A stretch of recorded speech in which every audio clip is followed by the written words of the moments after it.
allons donc prendre les côtes de lazy bag.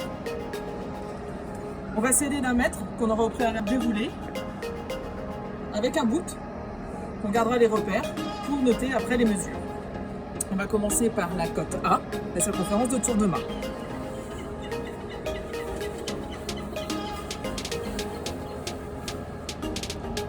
Je garde mon repère et je la pose sur mon mètre.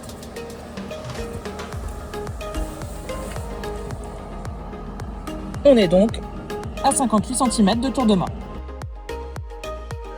Pour la côte B, la distance entre le mât et l'extrémité de la tétière de la voile, arrière-mât, arrière-mât, extrémité de la tétière, on est ici sur 11 cm. Maintenant, nous allons prendre la côte C, la circonférence de la voile à 30 cm du point des côtes.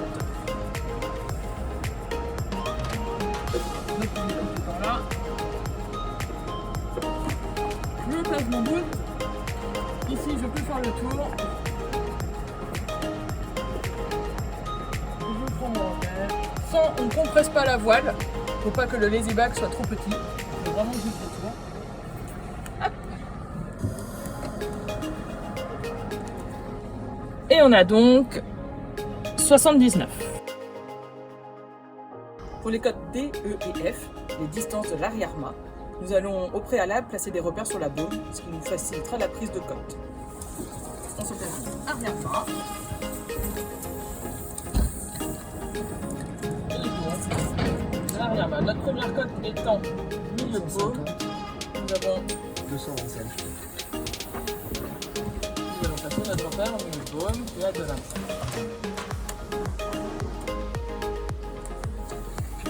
La côte suivante étant à 1 mètre de l'arrière-mât. Et enfin à 50 cm de l'arrière-mât. Maintenant que nous avons fait nos repères, cela va être simple pour prendre les côtes. La côte D, la circonférence en milieu de baume. Nous avons notre petit repère. Je vais donc passer mon bout par-dessus, le récupérer de l'autre côté. Hop. Être dans l'axe et donc dessus de baume. Et voilà, et je vais le mettre sur mon mètre.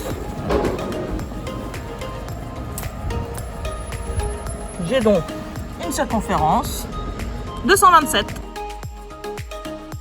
Pour la côte E, circonférence à 1 mètre du mât. On prend notre repère comme on l'a fait tout à l'heure. Et on va passer le bout par-dessus. On vient récupérer.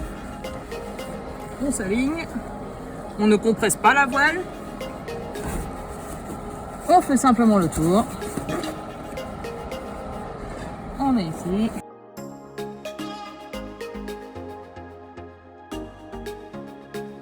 On est donc à 160 cm. La côte F, à 50 cm de l'arrière-mât. On a toujours notre petit repère qu'on a fait au crayon sur la baume. De la même façon, on récupère notre bout. On envoie un peu plus loin.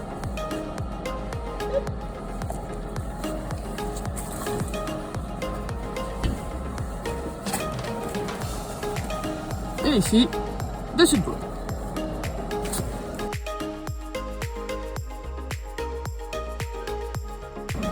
« 164 cm. La côte G, la circonférence à l'arrière. On va venir au-dessus de la tétière, ce qui est notre plus grand volume. Et pareil, on vient en dessus de baume.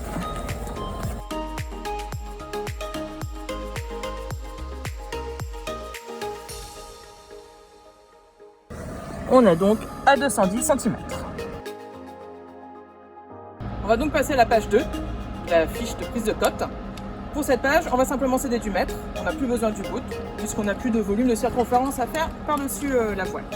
Donc là, la côte H, c'est la distance arrière-mât, point d'écoute.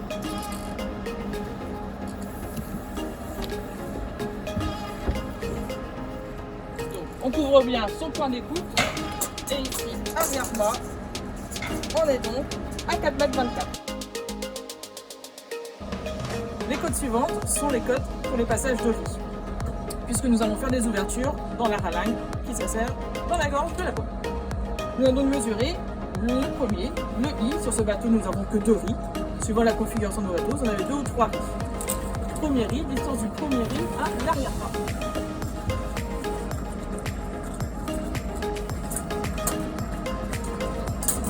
Ici, nous avons 3,60 m. On enchaîne sur le deuxième riz. On décale notre mètre. On est donc à 3,20 m. La côte L, la longueur du vimulet. On se place arrière-mât et on va jusqu'à l'entrée du rail de la baume ici.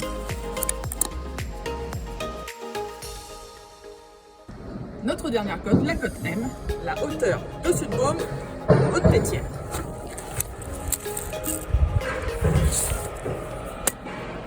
On est donc ici à 90 cm. Sur votre fiche de côte, il conviendra également de nous indiquer le nombre de lazy jack que vous avez sur votre bateau, 3 ou 4. Pour votre voile, 2 configurations possibles, où votre voile est à bordure libre, ou elle est ralinguée dans la baume. Ici, la voile est libre puisque nous avons pu passer la ralingue du lazy bag dans le rail, la gorge de la baume. Si c'est votre voile qui est à la place, on considère donc que vous avez une voile ralinguée. Il y a une option spécifique pour le lazy bag.